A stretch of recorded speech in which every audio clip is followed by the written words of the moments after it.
Welcome to Titan Wargaming, and let's have a talk about this Privateer Press and Steamforged Games merger. So, I know I haven't been making videos for a while, but my love of Warmachine, I'm really interested, makes me really interested in what's coming up for Steamforged Games and Privateer Press. We're going to have a look at what they've released so far as information goes, have a chat about how I feel about it. I do have some experience with products from Steamforged Games through the Dark Souls board game. I own all except for the very latest set, which is the Sunless City. So I can talk a little bit about how I feel about the rules they've made, the quality of their products and stuff like that. We'll have a bit of talk about how they're saying manufacturing and stuff is going to work from here on in.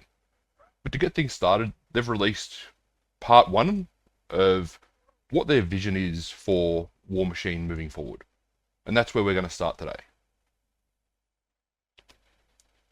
So, looking at this, we can see they've released a big article here about how they're entering with the Iron Kingdoms and how they plan to try and keep with stuff that's been going on and what they plan to change.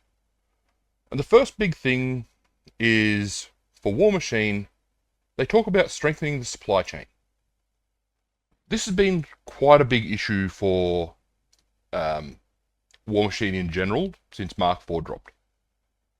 The move to 3D printed models, the quality of the models has been fantastic. Being able to get the models has been a terrible, terrible situation. From a few mispacks that people have had, which is always going to happen, and they've dealt with that fantastically. Not being able to get models, especially in Australia. If we do want certain models, we have to order them from America, and the postage cost on that is ridiculous. And that's not their fault. That is not the fault of Privateer Press. But that highlights the supply chain issues that are going on with Warmachine right now. So, the first part they talk about here is ensuring models and everything else is always available without interruption. This means not only in the bunch of back-end work on production facilities, inventory control and logistics, but also collaborating with our distribution and retail partners worldwide to get Warmachine into your local gaming stores. There are so few stores stocking Warmachine in Australia that the only way to get stuff normally is to order from Privateer Press or order from the distributor. And even then, the distributor quite often does not have stock. So, being able to do that, being able to get the stock into stores would be a huge step. Not just for the people who already play Warmachine, but for people who look at the models and say, that's cool, I want to paint that, or wouldn't mind trying to play this game, because it is a small skirmish game, being able to get that product into stores, and into more stores than it's currently in, would be amazing. And that would help so much with not just people like myself who play at home and would love to stream and even record some battle reports and stuff like that. It's huge for anyone who wants to try and any store who is willing to stock it. Expanding the game's reach is the second part they mention here. We want to be able to share the game with as many people as possible. That means implementing solid marketing strategy to help more gamers discover or rediscover the Iron Kingdoms. Engaging with the community is crucial, as is building support through organized play, cool events and narratives for gamers to enjoy. We want to make sure that we're present at key shows, running demos for everyone and anyone. Now, something that Privateer Press has implemented in the past, and I joined Warmachine too late to see this happen. I believe they called it the Press Gang. It was a bunch of community members working with Privateer Press to help sort of communicate what's going on to current players and new players. Something like that coming back, I would love to see. Something else that I've seen recently is prize support. Privateer Press has started doing prize support for events. There's an event that runs in Geelong. They run a few events a year down there. And Privateer Press have been supporting that by giving them some prizes and stuff to give away to their players. And that is wonderful. So, doing stuff like that, you can't fault. Where I could see that improving is there's some pretty big events in Australia now. Arc 40k, or ArcFest is now known. I was there this year, and there were well over 200 players for different games there. Being able to get some warmachine going on there could be huge for the community. Even if it was just there as some display stuff, maybe have someone there running some demos and stuff like that. I have to say that the demo side of Arc 40k and the store that they had set up and stuff like that was a little bit small this year. A lot of people were more interested in the gaming hall. I think that's going to grow a lot over coming years. And watching the way that Arc's grown from the first time I heard of it in the early 2000s to where it is now, they've gone from having 20 to 30 players over their time for their 40k event to selling 200 tickets. And that's on top of, they ran Age of Sigmar, they ran Infinity, I think the game was, Marvel Crisis Protocol. They had planned to run Shatterpoint, but there were not enough players available because there was a huge event for Shatterpoint the week after. So hopefully with stuff like that, there's also events like CanCon, and there's hundreds of smaller events around Australia. Being able to get some people to show up to that and run demos, even if they reach out to communities such as the Australian Warmachine community. There is a Discord, there is a Facebook page. You can reach out to the people that run that, talk to them, and maybe you can incentivize them to run some demos. Send them some demo stock. You know? We're not seeing... So far, I have not seen any YouTuber, there are not many YouTubers that cover the Warmachine, send out some demo stock for them. That would be huge. There are some huge YouTubers out there that keep saying how they want to try new games. A good example would be, or new games and new models. Good examples would be Ninjon, Tabletop Time, Miniac, Goobertown Hobbies. They're all quite interested in the painting side, and funky models make them want to paint. So reaching out to those channels could be absolutely huge. And I've never really seen Privateer Press do that. I know Steamforged games have done some of that with the Dark Souls board games. Again, my only real experience with Steamforged games has been through Dark Souls. So that's really positive for me, seeing that they're trying to make these changes, and it will be great to see how they implement what they plan to do and who they reach out to try and help make this happen. They move on to talk about Warcaster and Riot Quest and the paint range. So Warcaster and Riot Quest, basically what they've said is they're still trying to work out what they're going to do with it. They're not sure. For the Formula P3 paints, they say some exciting developments are underway. Hopefully that will mean more paints in more stores. The Iron Kingdoms RPG. Now, here's where I do not have direct experience. The Dark Souls RPG that was released by Steamforged Games has problems.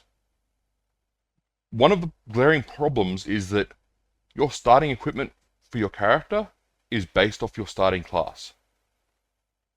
Your stats are also based off similar things, and according to the community, and I've been able to do a quick check on this to see that yes, it is correct, some of the starting equipment cannot be worn by a level 1 character. The Knight Armor is a great example. The Knight Armor requires 16 strength to wear. It is starting equipment for the Knight class. The Knight class starts with 15 strength.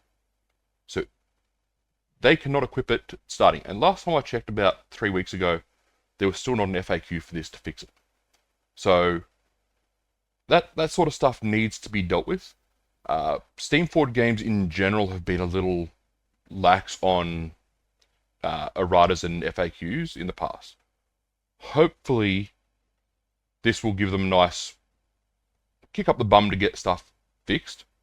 And being able to work with Privateer Press staff members that have already dealt with this sort of stuff, hopefully Privateer Press then can help bring that expertise to Steamforged games and make it better for everyone. The Our Vision part. Alright. For Warmachine specifically, our vision is pretty simple. We want a game that appeals to a broad range of gamers, be they casual, competitive, or hobbyist. And again, that's where I talk about channels like Goobertown Hobbies, Ninjon, Miniac, Tabletop Time. These are the people you reach out to if you want hobbyists and painters to be looking at your product. If your product isn't in a game store when they walk in, they're not going to get it. The advertising and marketing for Warmachine has been really lax. And even some of my favorite Warmachine channels, like the channels that, I shouldn't say Warmachine channels, the favorite channels that I've watched that deal with Warmachine, a lot of them haven't really jumped on Mark IV. And I think that's something big that needs to be dealt with. We see Guerrilla Miniature Games, Ash Barker. He's done some games. Miranda from Wargaming Girl, I haven't seen her do anything. She's done some painting, but I haven't seen her do any battle reports for Mark IV. She hasn't done battle reports for a while, and that could be her thing, that she doesn't want to do battle reports anymore. But I think reaching out to her and even giving her some demo product so that she does paint streams, so that she can paint them, or maybe she can try and get some battle reports back up on her channel. That would be amazing. The dream is one of fully painted armies facing off across beautifully designed tables, played at multiple points levels, fostering new friendships and creating great memories of fun and exciting games. On a personal level, supporting the painting hobby and casual side of the community growth is key to community growth, in balance with competitive play. Seeing awesome looking miniatures on the tabletop is one of the greatest organic advertisements you can get for a miniatures game. And that's something we want to support and encourage. So expect lots of painted mini pictures from me and the team, as well as hobby tutorials and videos. So that again goes to what I was saying about it's not organic growth, but supplying that demo product to YouTubers will help get eyes on your product. And I really, really, really hope that that gets done.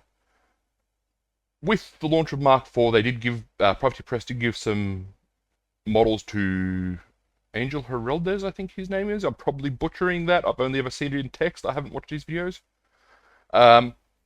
He done some basically box art for Orgoth. So for that, it was fantastic to watch the pictures on Twitter of that stuff coming up, but it can be taken further. Part 1 of the manifesto. I mentioned at the top that this was part 1. I didn't read that part out to you. There's plenty going on behind the scenes, and we want to be giving you insight wherever we can. Which means there's a bunch of stuff, a bunch for us to cover over the next few months. Some we'll already have shared in comments and AMA responses when these posts come out. But the posts will gather the key details into one place. Alright. Meet the team. Introducing the key Steamforged Games team members, their backgrounds and roles in this. That is a great idea because we do not... It seems like Privateer Press shied away from announcing who's working on stuff after the departure of some of their team members. Specifically Will Hungerford, who I believe was the lead designer for Warmachine. Once he left, we didn't get very much We didn't get that sort of interaction on that same level. And it felt like the same as when Games Workshop had Duncan and Peachy leave and then Louise leave, that they tried to make everything a little bit anonymous and change how they do things. And for the community who wants to engage with members, that feels like a bad move. Community engagement. Our plans for events and organised play, regular content, plus details on where to get news and hang out with us and other players. Again, that's great. That's exactly what we need. Partnerships. Sharing more insight into the partnership between Steamforged Games and Privateer Press and its benefit for the community and the game. That is great, because at the moment, the amount of detail coming out is very low. A lot of it is very positive, but there is not a lot of detail yet. And the more positive news for the community, the more buzz will be around, and the better that will be for the community and for the game in general. Shows and events. Our planned attendance for various shows and events, plus more detail on organised play.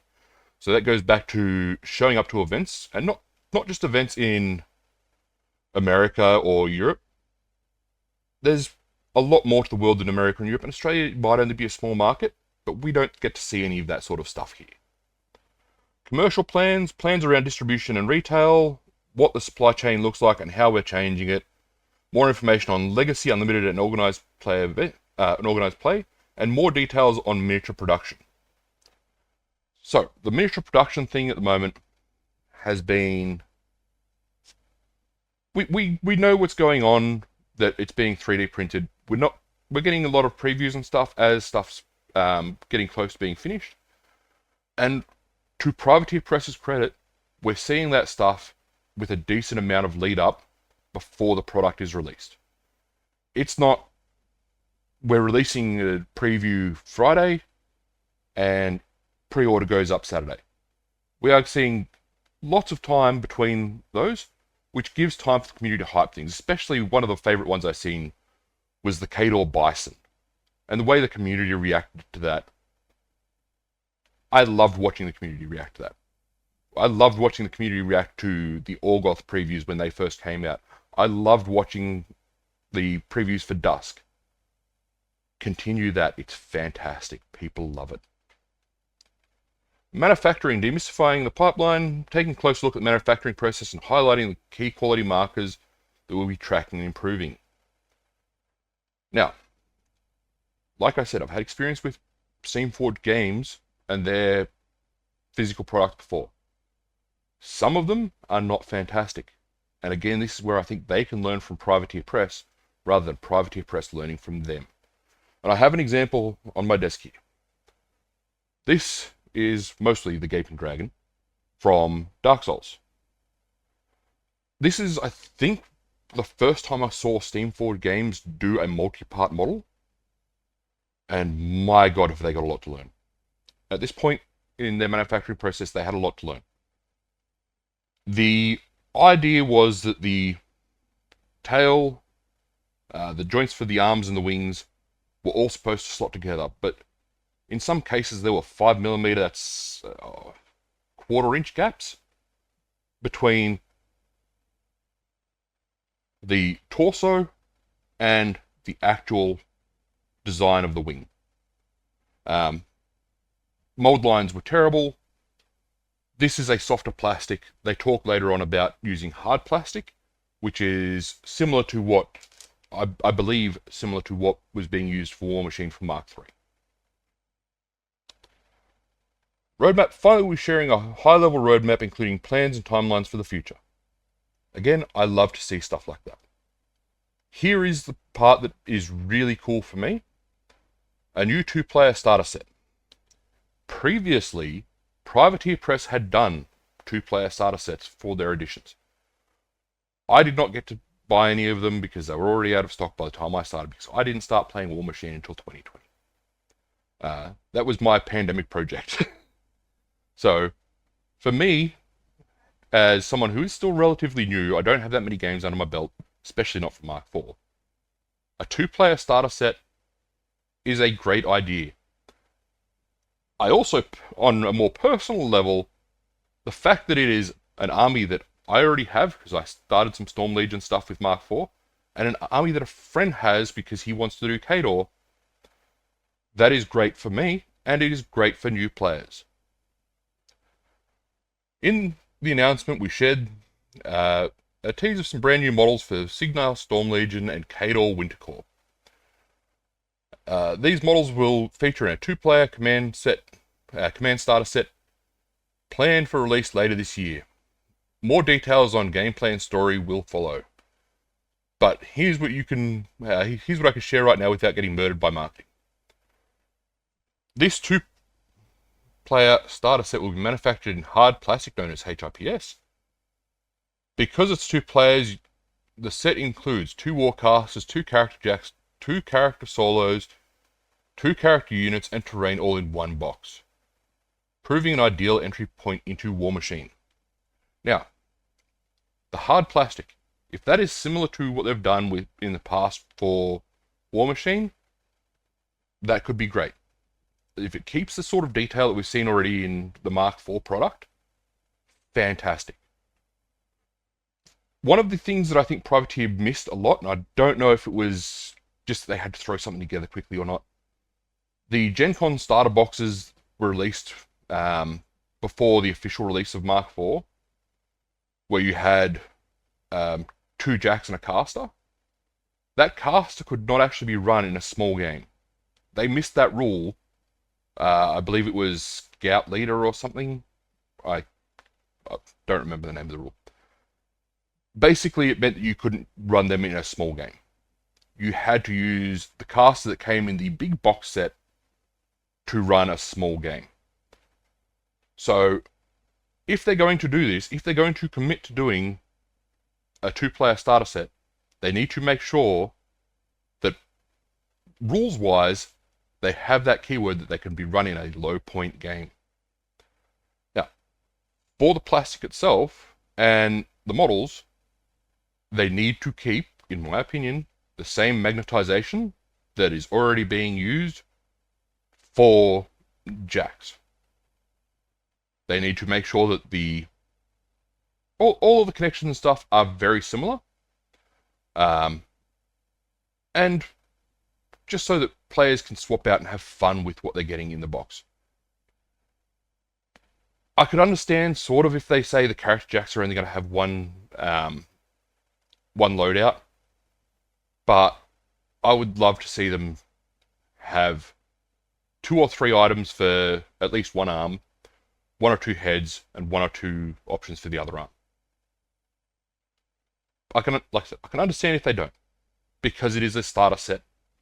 But if you're going to start people off with this sort of stuff, you need to, within reason, set an expectation of this is how all of the other products will work. Well, at least that's how I view things. Having the terrain in the box, fantastic. Hopefully not cardboard terrain. Hopefully it is actual terrain. I would love to see more and more effort put into even tutorials on how to make terrain out of stuff. Black Magic Craft has done lots of work on that. RP Archive on how to make terrain. Maybe work with some of them on how to make some Warmachine themed terrain. Release some STLs for stuff to help encourage people. And I hate 3D printing, so I hate saying that, but so many people have 3D printers at home. I don't see how they could really not do some small stuff, even just some barrels and crates and stuff like that are themed to Warmachine, scatter terrain that people could put on their table just to add a bit of spice to the look of it.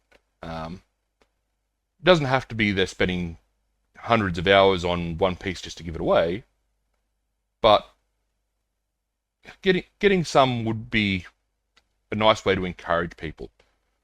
Like I said, I hate 3D printing. I will never own a 3D printer because I view 3D printing as its own hobby on its own.